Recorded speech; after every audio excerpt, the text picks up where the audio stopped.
శ్రీ గురుభ్యో నమః. శ్రీ పితామహ బ్రహ్మర్షి పత్రిజీ గారికి మరియు పిఎంసి సభ్యులందరికీ నా ఆత్మాభివందనములు.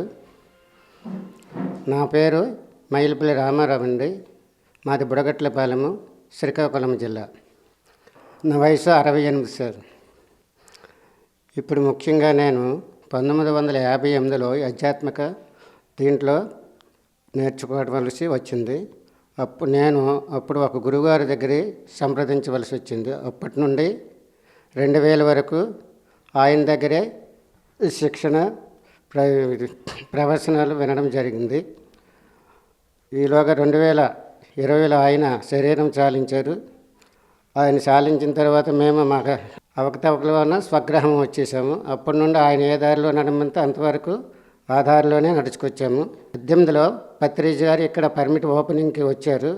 అప్పుడు మా అల్లుడు శివ మాస్టరు గురువుగారు వచ్చారు, ఒకసారి మీరు చూదురు గారండి అంటే అప్పుడు వచ్చాను.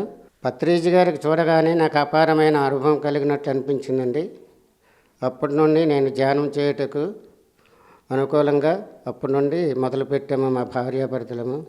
ఫస్ట్లో కొద్దిగా ఇబ్బందిగా ఉన్న తర్వాత అలాగా రాను రోజుకి కనీసం ఒక 5 గంటల వరకు మేము చేయడం మొదలుపెట్టాము. ఆ చేయడం వలన మా ఆరోగ్యం కూడా కొద్దిగా కుదురుపడ్డది. నాకు ఒకరోజు ఇన్సిడెంట్ జరిగిందండి. డాక్టర్ దగ్గరికి వెళ్తే నీకు ఏళ్ళు మరి రావని చెప్పేశారు, వంగమని చెప్పేశారు. సరే అని అనుకొని ధ్యానం ద్వారా అలాగా ఇప్పటి వరకు దాన్ని తరఫీ చేసుకుంటూ వస్తూ ఇప్పుడు సాఫీగా ఏళ్ళు కూడా మామూలుగా అయిపోయి బైక్ కూడా నేను నడపడం వస్తుందండి. ఏమాత్రం ఒక 10 నిమిషాలు పావుగంట కానీ టైం దొరికితే నా మైండ్లో ధ్యానం చేసుకోవాలని ఒక ఆలోచన వస్తుంటుందండి. ఆ అనుభవం వలన నాకు నా శరీరంలో కూడా తేలిగ్గా ఉండి కుర్రోడ్లాగా నలవగడుగుతున్నానండి. నాకు చూసిన ప్రతి ఒక్క కుర్రవాడు ఏటయ్యా నువ్వు ముసలోడు వాళ్ళకి లేవు, అలా 18 సంవత్సరాల కుర్రోడ్లాగా ఉంటున్నామని అందరూ నాకు జోక్ చేస్తుంటారండి. ఇది ఎలాగొచ్చిందంటే ధ్యానం వల్లనే వచ్చిందండి. నాకు ఇంతకుముందు మా గురువు గారి దగ్గర అప్పుడు కూడా కొద్దిగా అనుభవాలు వచ్చాయండి. అనుభవాలు వచ్చాయంటే ఈ ధ్యానంలో ఉండేటప్పుడు ఆయన కూడా చెప్పారు, కానీ ఇంత అనుభవంగా చెప్పలేదు, ఇంత క్లియర్గా చెప్పలేదు. ఏదో టైము మీకు అవకాశం ఉంటే ఒక అరగంట గంట చేసుకొని ఇది చేయండి అని చెప్పారు. కానీ మాకు అప్పుడు ఆయన ఏంటి చెప్పారంటే జపం మూలంగా చెప్పారు. మాకు తెలిసినంత గురువుగారు పరిచయం అయినంత వరకు ఆ జపం ద్వారానే చేసుకుంటూ వచ్చామండి. ఎప్పుడైతే పత్రిజీ గారు మాకు చూడడం కలిగిందో అప్పటి నుండి ధ్యానం చేయడం పూర్తిగా మొదలుపెట్టామండి.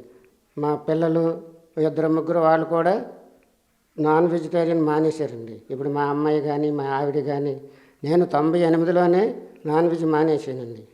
యాక్చువల్గా చెప్పాలంటే నేను పక్కా ఫిషర్మెన్ అండి. బోట్లో 24 అవర్స్ వేట చేస్తుండేవాడిని. ఆ చేపలు అలాగ కదులుతుంటే దాన్నే వంట చేయమని కుక్కి చెప్పి ఆ చేపలనే తింటుండేవాడిని అండి. ఎప్పుడైతే నేను ఈ దీక్ష తీసుకున్నానో అప్పటి నుండి నాన్ వెజ్ మానేసి శాకాహారిగా మారానండి. స్వాధ్యాయం అంటే భగవద్గీత, భజగోవింద శ్లోకాలు, నెక్స్ట్ వేమన శతకం చదివానండి. అప్పటి నుండి నాకు కొంత అనుభవం కూడా వచ్చింది. 2018లో కడతాల ప్రోగ్రాంకి వెళ్ళాము. అక్కడ జనాలను చూసి ఎంతో ఆనందం కలిగి ఉత్సాహంగా అటు నుండి వచ్చి మళ్ళీ రెండోసారి కూడా 2019లో కూడా కడతాల ప్రోగ్రాంకి వెళ్ళాము. ఆ జన సమూహం చూసి అక్కడ పరిస్థితిని బట్టి ఆ జన సమూహం తట్టుకోలేక ఎంతో ఆనందపడి ఉల్లోగలోనట్టు వచ్చిందండి. మళ్ళీ ప్రకృతి వ్యాలీకి కూడా వెళ్ళామండి. ప్రకృతి వ్యాలీలో ఇదే మాకు ఫస్ట్ టైం ప్రకృతి వ్యాలీకి వెళ్ళడము. అక్కడ కూడా ఎంతో ఆనందంగా అనిపించి ఇంచుమించు 5 రోజులు ఉన్నామండి అక్కడ. 5 రోజులు కూడా మాకు ఇంటి దగ్గర పిల్లలు కానీ ఈ సంసారం కానీ దీని మీద మాకు ఏమీ ఆలోచన రాలేదండి. అక్కడ ఉన్నంత వరకు ఆ ధ్యాన సముద్రంలో మునిగిపోయామండి. ఇక్కడ లోకల్ ప్రోగ్రాంలో శాకాహారిగా 3 సార్లు వెళ్ళామండి. ఇక్కడ మా ఎమ్మెల్యే గారితో కూడా కనకమహాలక్ష్మి కోళ్ళు మొదలుపెట్టి మురపాక వరకు ఈ 4-5 మొత్తం 8 గ్రామాలు 9 గ్రామాలు శాకాహార ర్యాలీ 2-3 సార్లు చేసామండి. అప్పుడు కూడా మాకు ఎంతో ఉత్సాహంగా చేసి పాంప్లెట్స్ కూడా పంచి వాళ్ళకి ధ్యానం గురించి చెప్పడం జరిగిందండి. ఈ అవకాశం ఇచ్చినందుకు బ్రహ్మర్షి పత్రిజీ గారికి మరియు పిరమిడ్ సభ్యులందరికీ నా ధన్యవాదాలు.